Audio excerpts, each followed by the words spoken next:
Are you getting this could not be able to connect to the access point error message in your LG TV? If yes, then watch this video till then because I am going to give you the best solution. The first step is to restart your PC and check whether this issue get resolved or not. Secondly, you can try to change the Wi-Fi connection or connect manually. So for this you need to go to the settings of your TV. After that you need to go to the network connection, and from here you can start a connection or you can set a connection manually as well.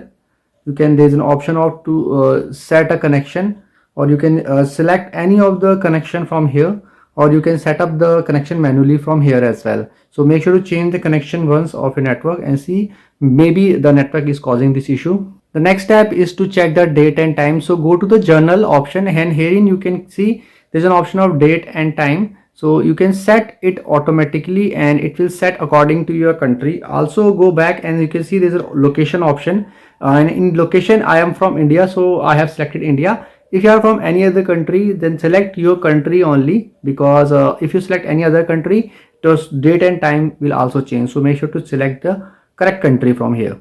Also test with hotspot and try to connect your phone with hotspot. Again, go to the network. You can see there is an option of Wi-Fi direct. You can select this option, and from here you can try to connect your TV with your Wi-Fi phone and connect it, because sometime internet change also solve this issue. Next option is to update your software. So there is an option of, so go to general option, and at the bottom you can see there's an option, you can see there's an option of about this TV. Just go here and you can update your software from here.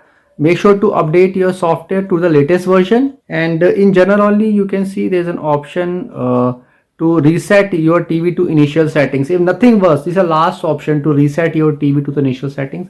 So this is the last option. Make sure to reset your TV to the initial settings, and after that you need to restart your TV and see whether this issue get resolved or not. So in case you still face any problem, you can mention in the comment section and make sure to give a reply. And if you find this video helpful, just hit on the like button and also subscribe my channel for upcoming videos.